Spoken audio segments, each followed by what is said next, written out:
all of us do our part to do everything we can to hold Putin accountable and make sure the Ukrainian citizens... Welcome to Politics Done Right. I am your host, Egberto Willies. This is a progressive program that will take the mystery out of politics. This is the program that will encourage you to make sure government becomes we the people. Whether you are liberal, progressive, conservative, or otherwise, you get to air your point of view. We are an independent media outlet that, unlike mainstream media beholden to corporations, we only owe allegiance to you.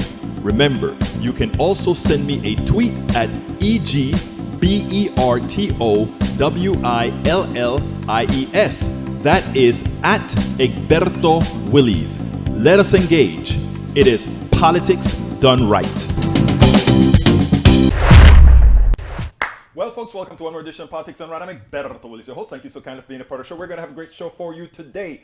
I have a soliloquy that I want to do, but before I do that, of course, I got to salute all my people. Eric Hayes, welcome aboard. Brian Miner, welcome aboard. Michael Rutnan, how you doing, my brother? Let's see. Paul Fleming says I'm checking in from ATL, and of course, the one and only Yvette Avery Herod. Afternoon, PDR Posse. She says ATL checking in again. Michael Rudden, how you doing today? Bruce Pollard says watching from Twitch. There you go, my brother. All right, let's go ahead and start with, oh my God, Mr. Rudnick, I have a lot to show today, and you give me a, well, let's do some speed reading here because you always have good stuff. Let's get busy.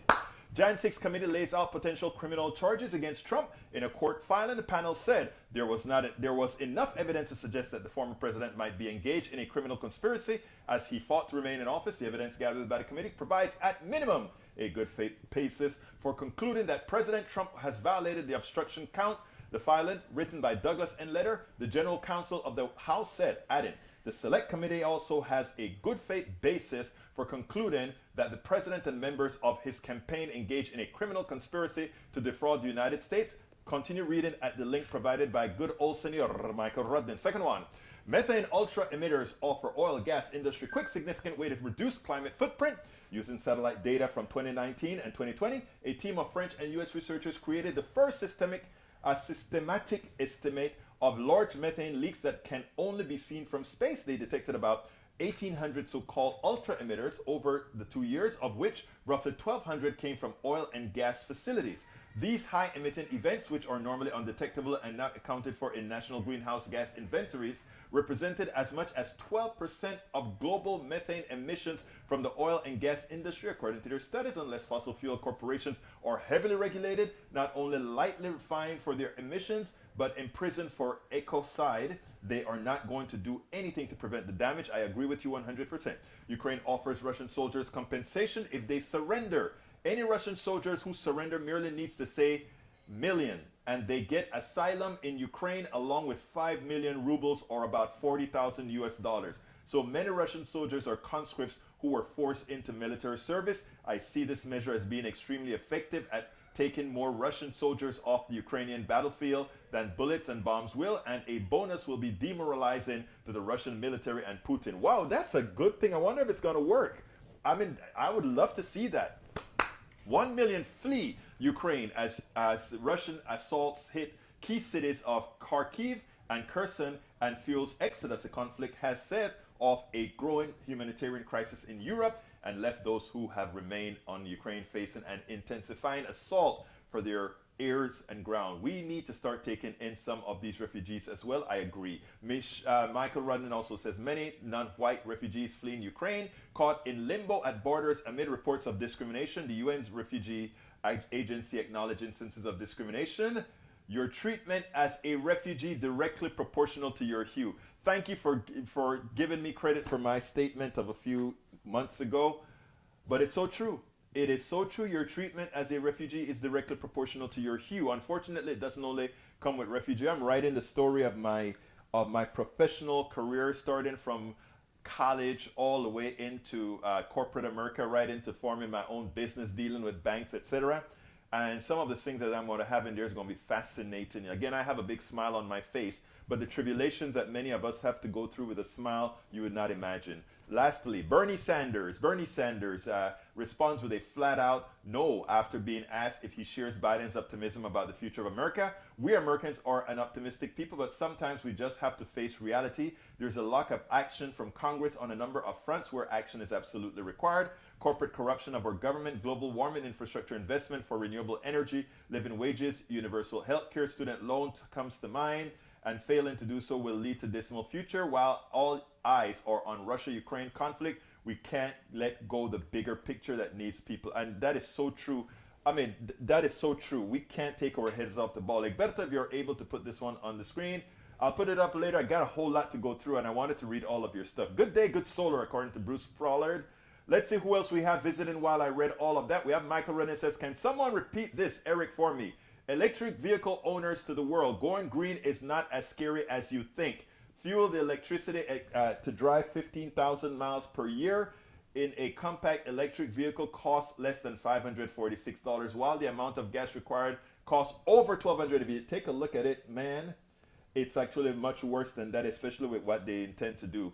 Alistair Waters, Carl Cox, welcome aboard. Never fear, Carl Cox is here, he says. Let's see who else we got. Alistair Waters, welcome aboard. Roberto Luis, saludos, mi hermano. You got to watch Kubosh, Roberto, the councilman. I tell you what I'm going to do. I am going to go ahead and play the councilman first because it deals with bail bonds. And guess who's going to be happy? Eric Hayes. You finally got your wish. You talk about bail bonds in Houston all of the times. Egberto bail bonds, Egberto bail bonds, Egberto bail bonds. You know what? I listen to my peeps, and you all are my peeps, left, right, in the middle, and everywhere. So I went and I got the guy who was once a bail bondsman and probably still is. Who knows? He probably has investments there. And he's a councilman. And I disagree with this bail bond issue that we're talking about. And you're going to see a good, decent conversation. Welcome aboard, Lee Grant. Melanie Keaton, welcome aboard as well. A good, decent conversation. Let's get busy with El Senor Michael Kubosh, who's a Houston City Councilman. I told you guys I was going to talk to him yesterday, and here he is ahorita mismo.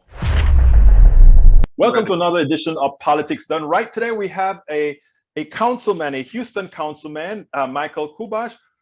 As you guys know, there's been what seemed to have been a crime wave that's been played up a whole lot in Houston, Texas. And what we want to do is discuss some of the genesis of the problem, some of the solutions to the problem, and what one might believe is the problem. So welcome aboard Politics Done Right, Councilman Michael Kubosh. How are you doing today? Thank you for having me, and hopefully we can clarify all this in the minds of the citizens out there about what the real problem is. Okay, let's first define what's the real problem as you see it. The problem is, as I see it, is the judges are not considering the habitual criminal history of these defendants and releasing them on free or low bonds, and they're going back out in the community and they're murdering people. Now, there's a lot of other issues that deal with misdemeanors, but I'm just now talking about felony cases. Misdemeanor cases, they're letting them out on a free bond. Most of the cases get out for free or a very low bond.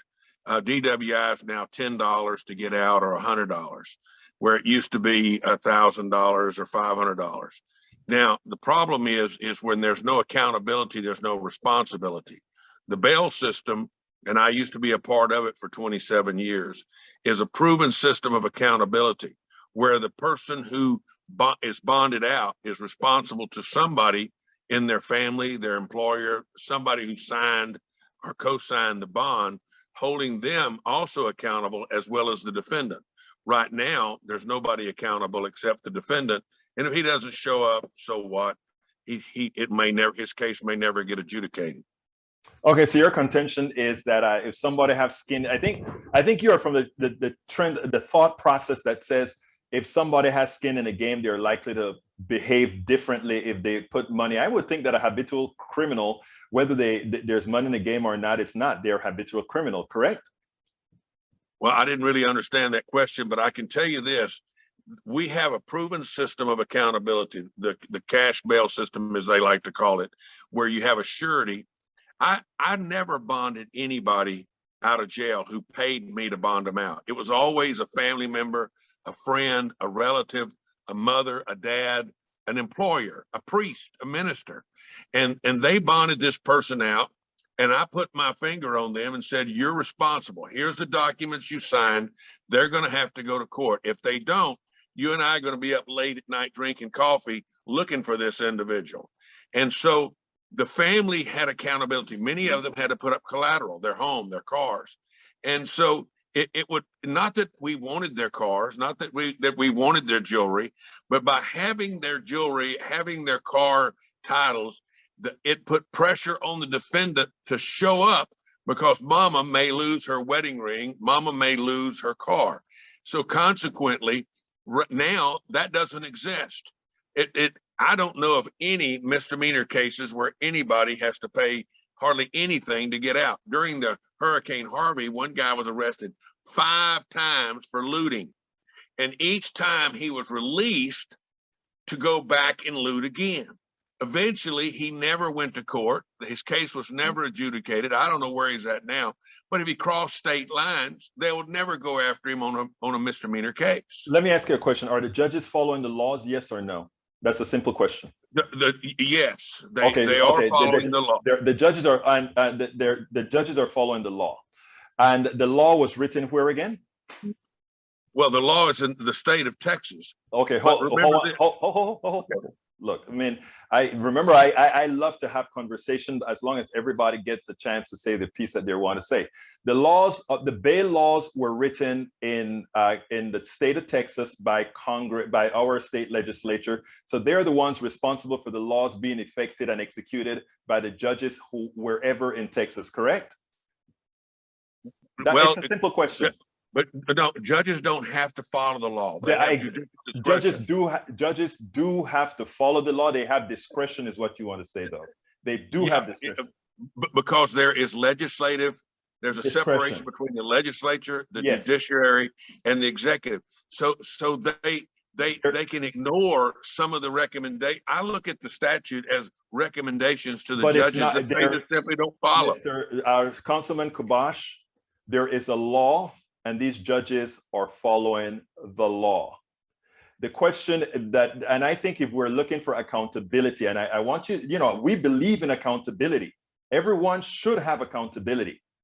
The people who write the laws are our state, the people who run our state government. As such, as the state government writing the laws, we also know that the bail's bond people support many of these people who are writing the laws. Is that correct? Yes or no? That is correct. That's correct. Therefore, we have a bond issue, sir. You're absolutely correct.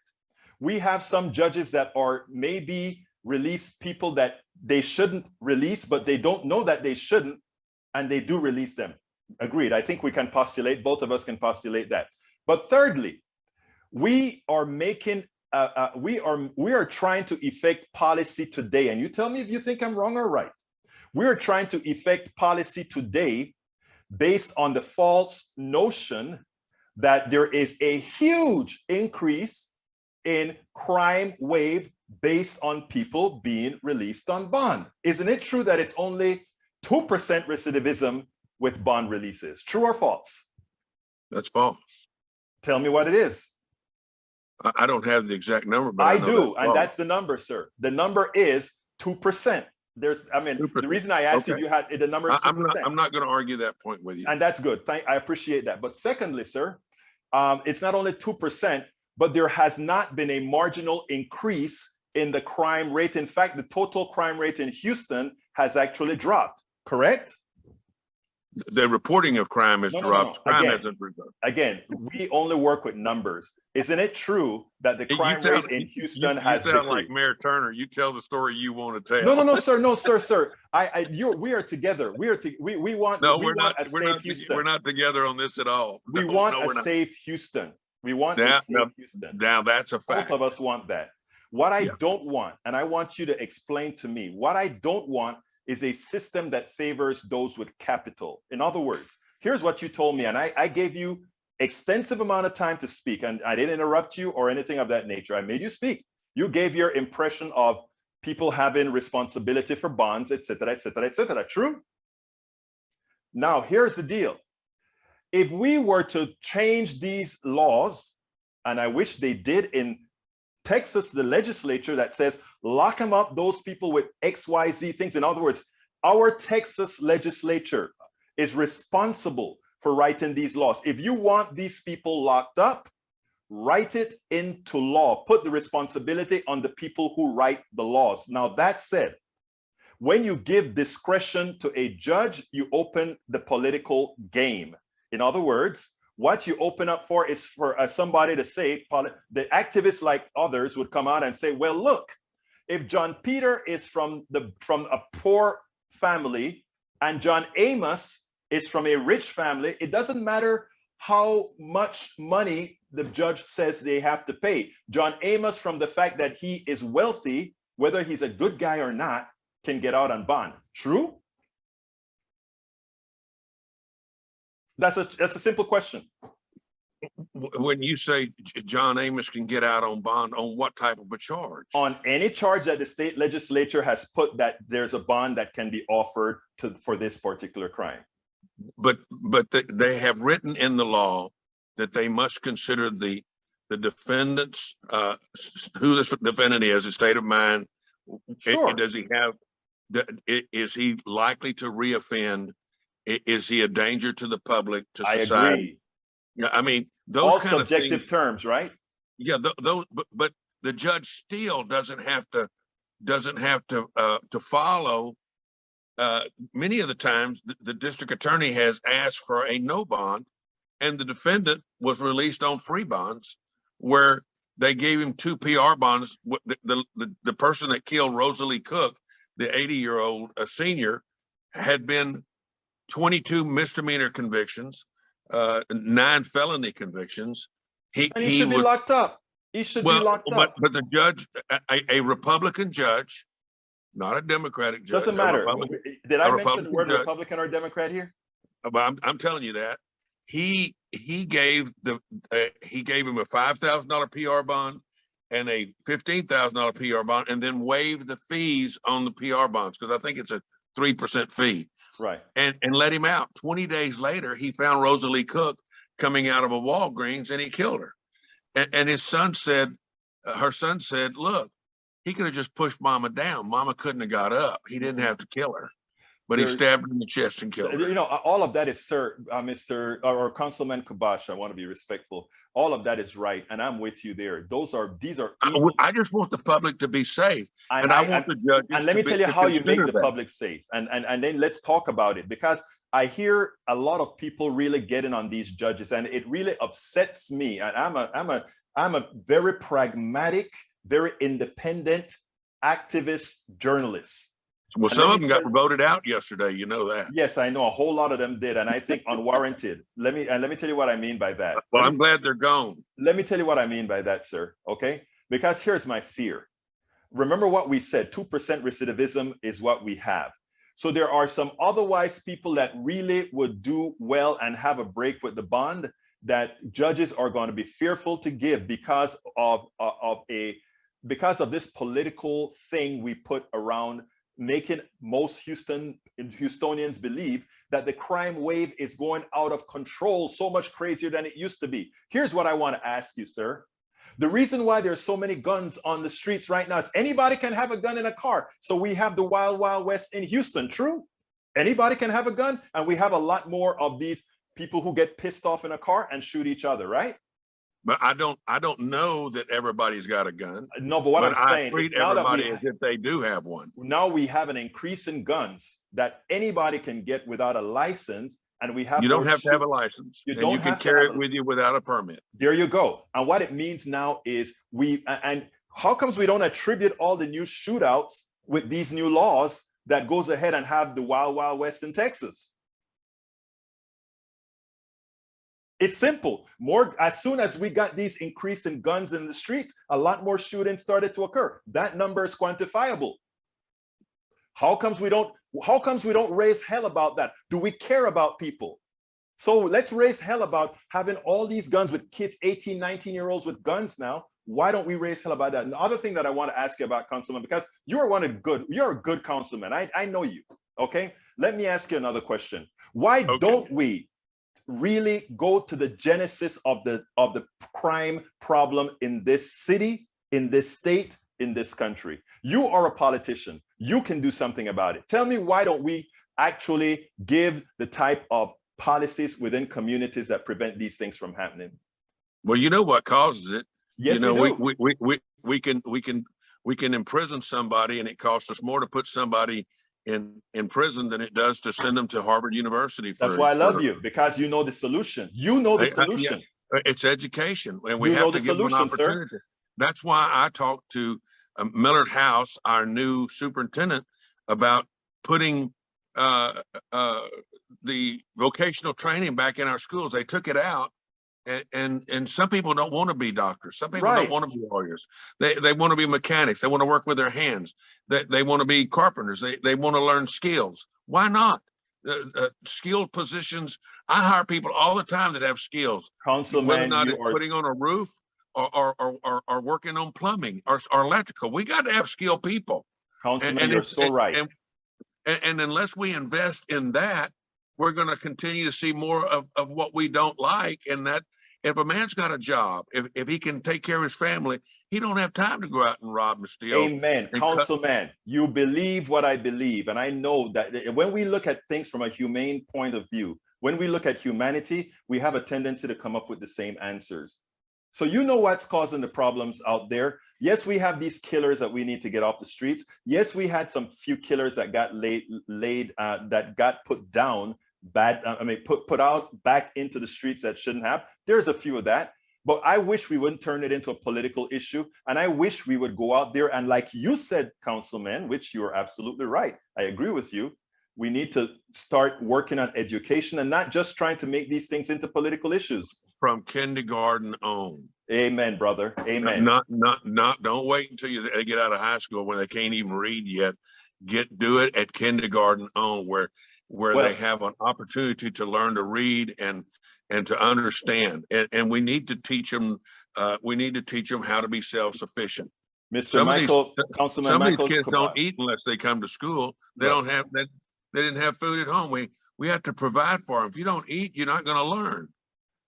Councilman Kubosh, you know the answers. And you know what? There are a lot of people who know the answers, and it behooves me why more of us don't do what's necessary to get the job done. Because you know it, you know the community, you know that we can solve a lot of the crime problems by just doing things right. And it's not what I would like from a moral person like you is to get off the bond bandwagon and get onto a bandwagon. No, I'm serious. And get onto a bandwagon that solves problems. This bond issue is not solving problems. This bond issue is getting Texans against each other. It's getting Texas pissed off at people that they shouldn't be pissed off. And the people that they need to be pissed off are the people who hold the strings to government. Example, we need to make sure these people have good health care. We need to make sure all these people are well taken care of. Why the hell not do it, Councilman?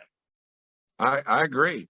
And you got to remember that about 96% of the wealth is controlled by about 6% of the population or less. Somebody said 2. And we've got to do better to help our people. We've got to do better. Councilman, you're a good man. Look, you're a good man. And let me tell you something. And you know what needs to be done.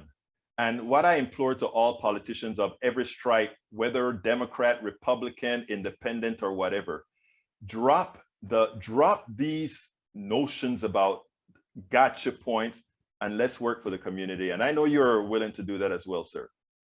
Well, I would hope that the judges would consider the violent criminal history, listen to what the DA says, and work on trying to get these people some help. Don't release the mentally ill. You know, Judge Hidalgo built a hospital over there at NRG. Why not use it? And then they tore it down. Nobody ever got treated. Why not use it to help the people that needed help to bring people in? Look, sir, bring people into from the community into these solutions that you have as well. work together with the leaders, and we'll get things done. We just have to get out of this. We just have to get out of this morass that we're in right now and work together. Good people working with good people. Well, that's why years ago I had 2 foster group homes. I had 47 foster children, 2 foster group homes. I adopted a child. I had 6 living in my own home. And unless you are caring about people of all races, of all ages, you got to help people. People are needing somebody to love them. Councilman Michael Kubosh, a good man, somebody that's going to drop this darn this issue about the bond thing, because you are much better than that.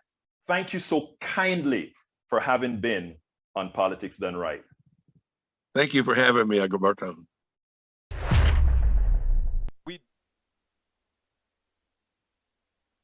Right, folks, I hope you enjoyed that. I like the congressman. He's a good conservative himself, but I told him off channel, I said, look, there's so many people with good hearts. If they'll get rid of their ideology and start working with what they believe in, their humanity, think about all the great things we would be able to do as a society.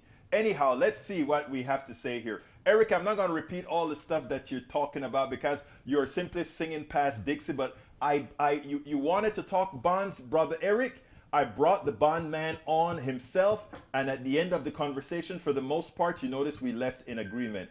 That is how we talk about talking to people. That is how we come to some modicum of understanding among people. Anyhow, May Wood, welcome aboard. I saw some other people drop in that I didn't salute before. I think Senora Peggy Lopez, welcome aboard.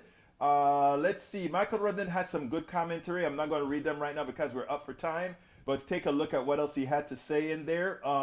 Let me jump down. Michael Rudden says, policies to end child poverty, end child hunger. Yes, please. I agree with that, brother. Lee Grant says, someone might be cautious about going into the trades when they can reasonably believe don't know what you're saying, or finishing their brother. Roberto Lewis says, my point is, a bond is allowing you to continue to do continued problem of danger. We'll talk about that. Good interview. Eric Hayes liked my interview. If Eric Hayes liked my interview, it must have been good. Peggy Lopez says, elected judges look at financial positions of those in front of them, using the bank balance as the gauge for potential violence. More dollars, less violence. Which is not always true. Courtney, the SLP, said, Berto, you were telling the truth and backing it up with facts. Muchísimas gracias, Courtney, the SLP. And Maywood says, I guess it did it. I tell you what I'm going to do, guys. I'm going to play. I was on act.tv with Juliana Forlano. Look her up. Look up Juliana Forlano and please follow her. And when you follow her, just say, hey, Egberto, say you're a good person to follow because you're going to give us the politics in a way that's nice and easy to absorb and not always as pessimistic or not always as straight like Egberto. So check out Juliana Forlano, and that's actually her candle, Juliana Forlano. But I was on her show. Check it out. And I just took some excerpts out having to do with, well, let me stage it. I went on to the Juliana Forlano show to discuss several issues, and one of the major issues we discussed was the pathetic state of the Texas government, meaning Greg Abbott, and he's running again, and we went through the draconian laws that he passed. Check this out, and then we'll take it on the other side. Greg Abbott is also the governor who signed into law one of the nation's strictest abortion measures. Okay. I mentioned it earlier, banning procedure as early as 6 weeks into a pregnancy. Do you want to comment on what that is doing to Texans? Yeah, I mean, it's amazing. Texans right now, they're going north, they're going south. Well, if you live in South Texas, you're going to Mexico. If you live anywhere in the middle of Texas, you're kind of hosed, right? So you have to either go up north or whatever. But what this is let's call it what it is, right? It is an abortion bill for rich women. Because what it turns out to be is that we don't want to show our measly Texans that abortion is okay. But the wealthy ones, the ones who have kids in these wealthy schools, if they get knocked up, they can go ahead and fly somewhere, do it in secret in New York, or do it in secret in where you are, Connecticut, or one of these states, or Mexico, and then come back to the States. But the poor folk, the ones where abortion is an economical issue because remember, as a woman, and I shouldn't be speaking, you're a woman, you know what I'm talking about. You're just about to say, but It's go ahead. an economic issue. Yes. So therefore, we have to realize that once we deny some sort of woman's control of her own body, we're inflicting pain on her own personal economy. Is that right? You tell me. Or a lot of women do not want to bear a child into poverty. Why would you want to bear a child that you then have to watch suffer? The government doesn't support the children. They don't support. They're trying to rip away public education. They're trying to rip away any kind of food assistance, electrical assistance. They can just freeze in the storm, but you can't have an abortion. It's insane. It is crazy, but that's what we have in Texas. I think Greg Abbott is just positioning himself for a presidential bid. Your thoughts? Yes, he is. But I have to ask the question is, are these, we always talk about these guys not being necessarily as smart as they think they are. The country is not going in that direction as far as these draconian type of laws. I hope to God not. No, it's not. It really isn't. The interesting thing is he's not going to CPAC, which apparently is only for crazies and Trumpites now. And, yes. shamans, QAnon shamans are going to that thing. It used to be fairly serious conservative think tank, gathering of people I don't agree with. When now it's just for nuts and he's not going. So I'm seeing that as him signaling that he's positioning himself as like a regular Republican, while at home he can still show his creds for trying to cut abortion as much as possible, trying to, trying to deregulate the utilities, trying to, do these go against the trans kids and all the other stuff we just discussed. Your thoughts? Let me just put it this way, because I'm going to throw that back at you. That's the importance of your show, right? Because we won't allow them to do that. You're absolutely right. What you just said was a perfect answer, right? In other words, let's kind of look normal to everybody else. And in Texas, where we control how people can vote, we will let them do as they please. But Juliana says something else. You're going to be on my show.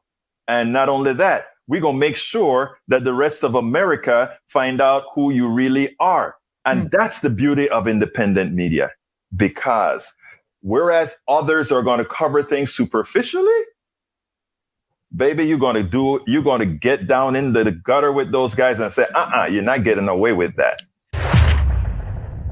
Most Texans do not support all of this, but unlike other states, everybody talk about voter suppression in Texas. First of all, voter suppression is real because they make it difficult. They don't do it in the olden days that we did with Jim Crow or anything. They just make it difficult. I'm here in DC for a while, taking care of my daughter who had a stroke. And interestingly, we registered to vote. Both of us did. Thank you. We both registered to vote. And in little letters, they said, after you fax your app in, you still have to mail it in. It must get here within 4 days. So an experienced voter like myself, trying to vote, they make it difficult. They make it difficult that if you have a Texas school ID, you can't use that as an ID. But if you have a gun permit, you can do it. Well, get your gun permit.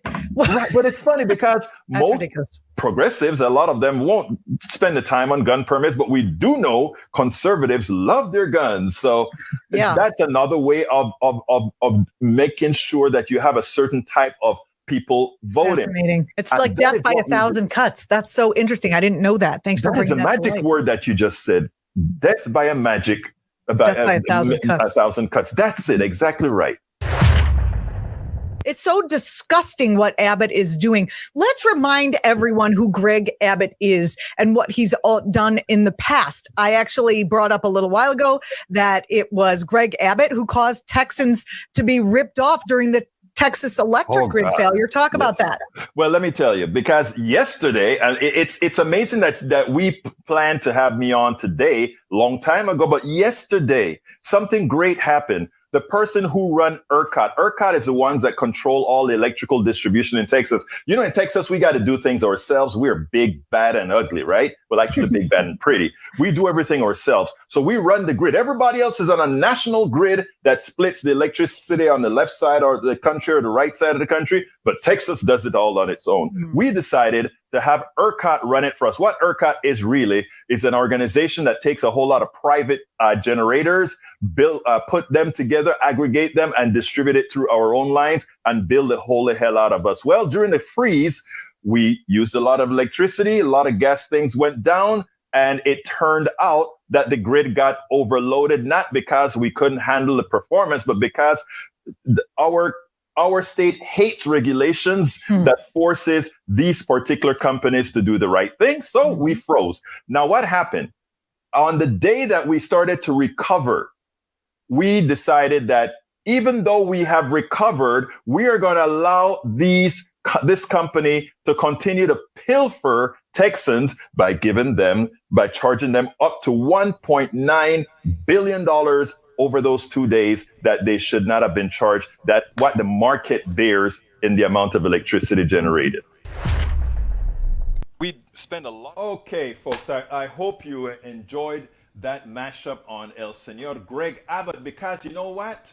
Greg Abbott is trying to get reelected again, and he thinks he's going to beat Beto O'Rourke. If Beto lays out all those draconian measures that you see our good old guy does, if he draws that out, then it is important.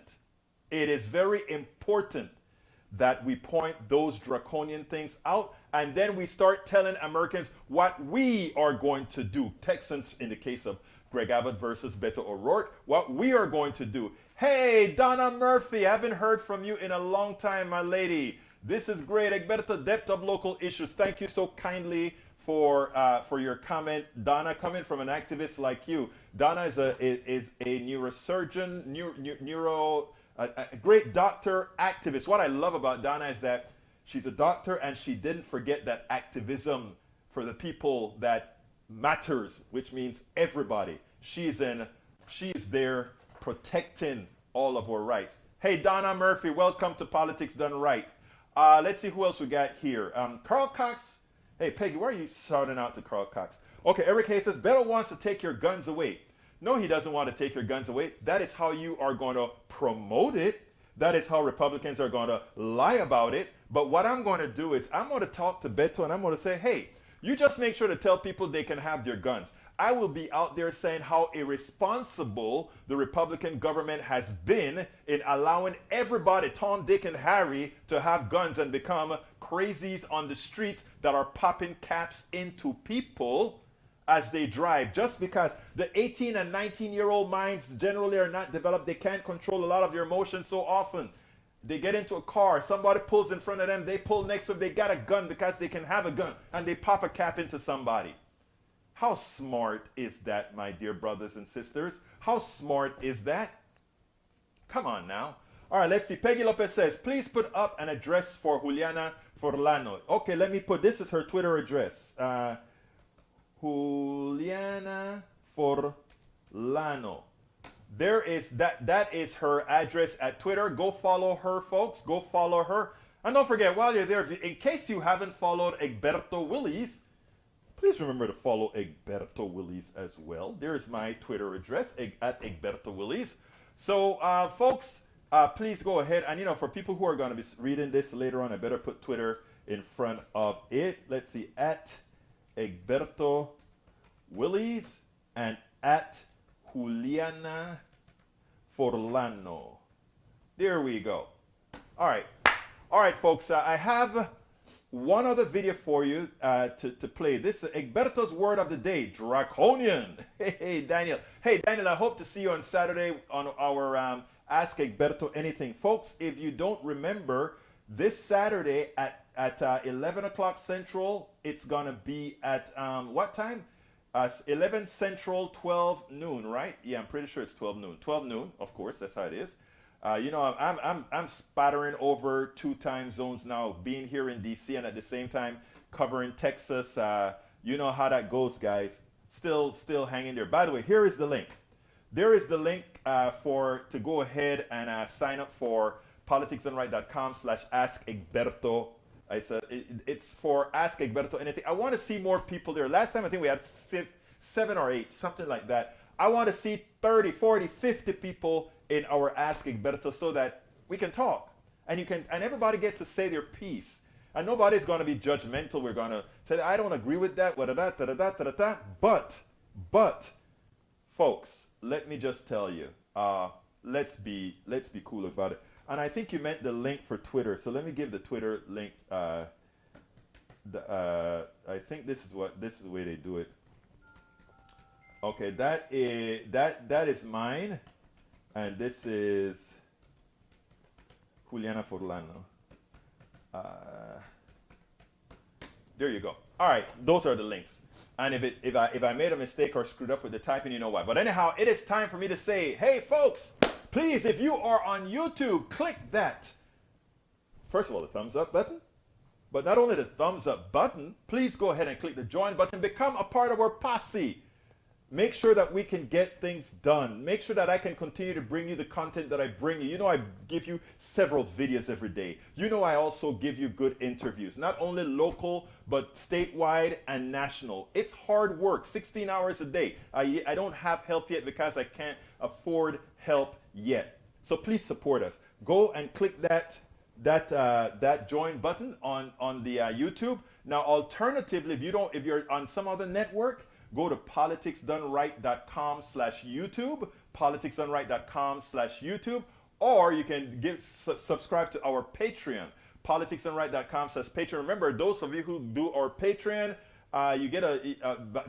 you automatically have a gateway into read all of our books online.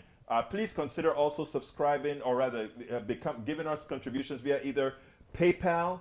You can either do it at a one-time or you can do it a subscription. A lot of folks have started doing a small subscription every month via PayPal. It's all automatic for you to click that. politicsdoneright.com/PayPal, politicsdoneright.com/PayPal.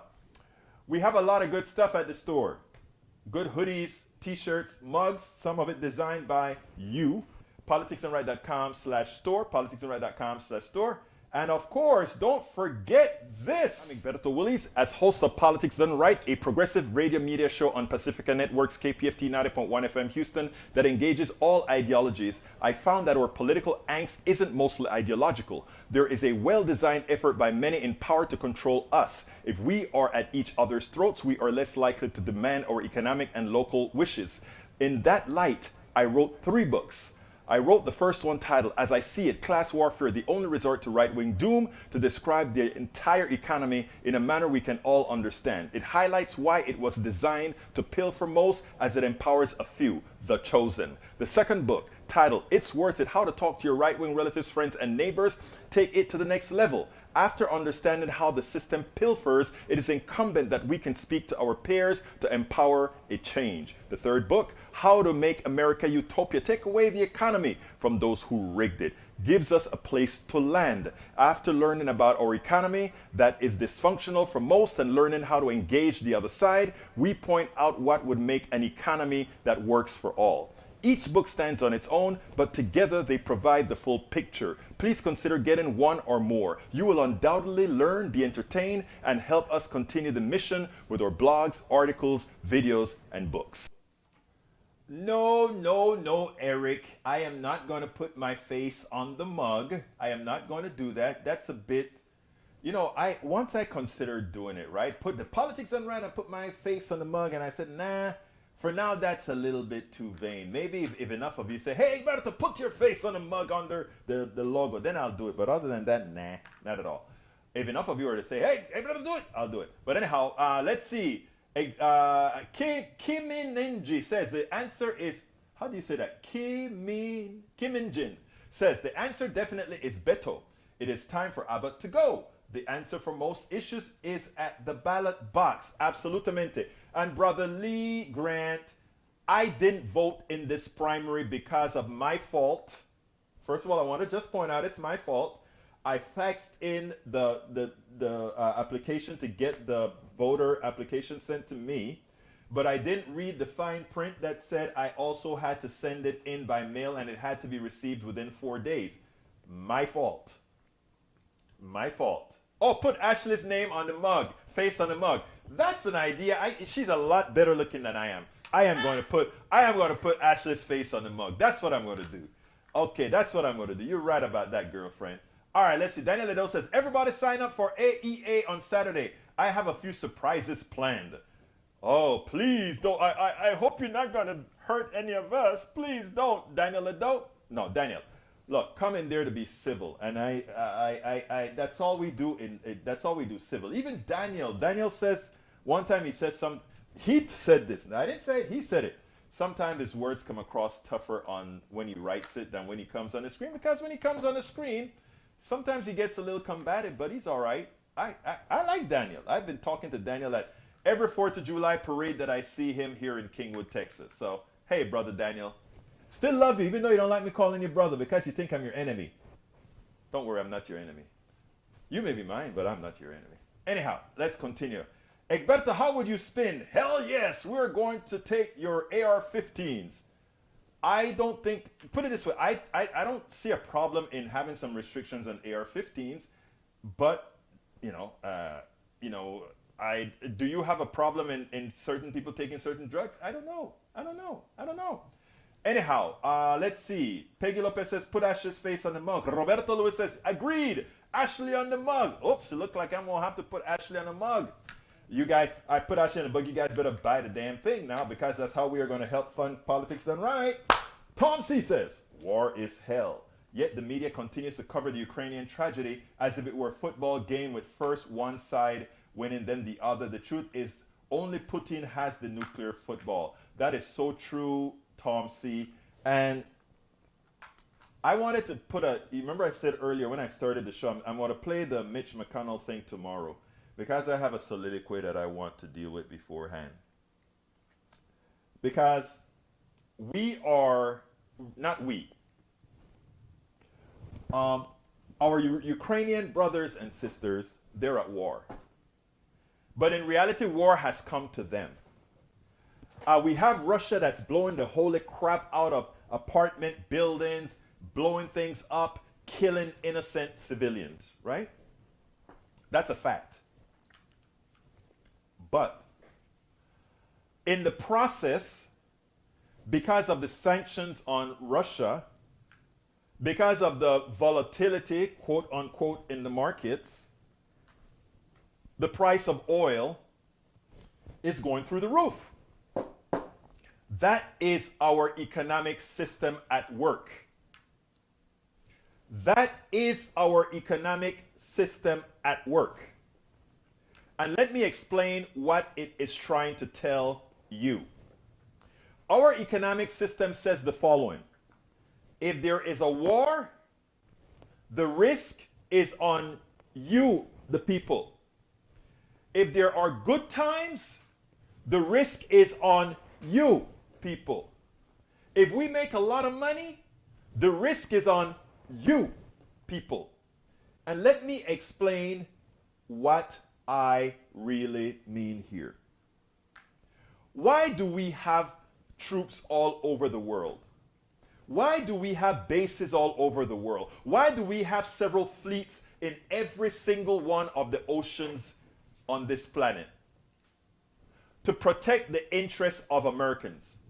But whose interests are we really protecting? You know, the average American citizen, if we were an insular community, we would be farming, we would be doing all the things within America like the natives did to have all production local. We could do everything locally. But there were different, with economic systems, we were able to abstract things. We were able to go ahead and manufacture things here and there and elsewhere.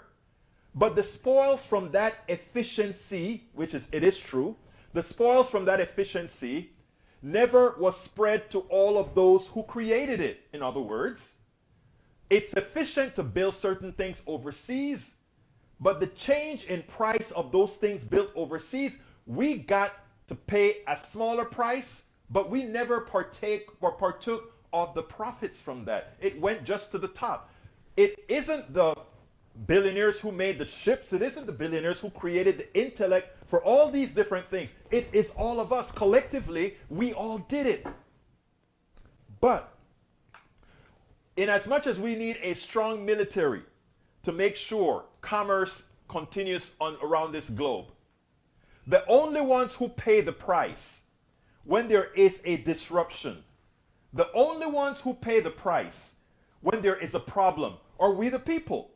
The corporate structure never pays. Inflation is always their savior. They always make it. They are always ahead. What if they ask us to be patriotic? Oh, be patriotic. You know, remember they used to tell us, go buy war bonds. Go do these. Be patriotic. When do we ask the corporations to be patriotic and not raise the prices as they are making record profits? Stop raising the prices on the average American citizen. They are going through hell. They went through the pandemic. They kept your companies alive. Some people died keeping your companies alive. But who do you ask to carry the weight of the war? The weight of the speculations in the oil market? You are asking us to do it.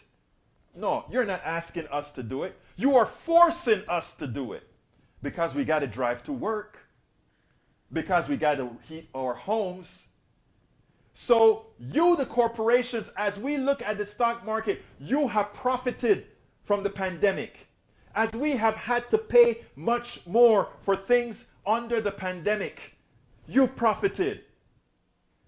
You profited from the technology that created the cures for the pandemic that we all paid for and then paid again as you give it to us through taxes. 2 different times. Corporations, when are you going to make the sacrifice for America, for the blood of the people, for the blood of the kids who went to Iraq on false pretenses, for the blood of the kids who went to Afghanistan on false premises, for the blood of the kids who went to Grenada, Panama, Haiti, and all these places on your behalf to make sure you could get cheap bananas? And I mean that, to get cheap bananas. We have always, the average American citizens have always paid the price for your profits, for your success. When do you as a corporation sacrifice? When do you as a corporation pay the price for what capitalism has rendered, not only in America, but throughout the world? You beg and you ask, you beg and you ask, you beg. No, you don't ask. What am I saying? What am I saying? You beg and you take, you beg and you take. I remember when Mitt Romney said there are 47% of you that are takers. No! 47% of you don't even make enough money to pay income taxes. You pay every other tax. You can't afford income taxes. You know why? Because you don't pay the people enough so that they can contribute. I mean, the biggest problem I see, however, is the indoctrination into having us believe that there's something special about you capitalists. There's nothing special about you. You are just parasites. There is absolutely nothing special about a capitalist other than they are the biggest parasites on the planet. You suck the blood out of everybody else. We bleed for you. When the prices go up, we pay the prices. As we watch you dally around the stock market saying record profits for corporations. Why? Because we raised our prices. Did we really have to? Well, we're raising our prices because of a supply chain problem. How the hell is there a supply chain problem when your prices before the price hike was record profits? People, we have to start learning these things on our own. And we have to stop having these people lie to us, pull our legs, or just look at us and say, those stupid people will do whatever we ask. My name is Egberto Willies. This is Politics Done Right. And you know how I end this, baby. I am what? Out.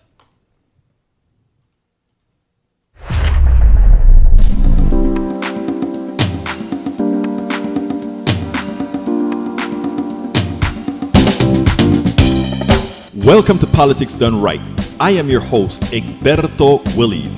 This is a progressive program that will take the mystery out of politics. This is the program that will encourage you to make sure government becomes we the people. Whether you are liberal, progressive, conservative or otherwise, you get to air your point of view. We are an independent media outlet that, unlike mainstream media beholden to corporations, we only owe allegiance to you. Remember, you can also send me a tweet at EGBERTOWILLIES. That is at Egberto Willies. Let us engage. It is politics done right.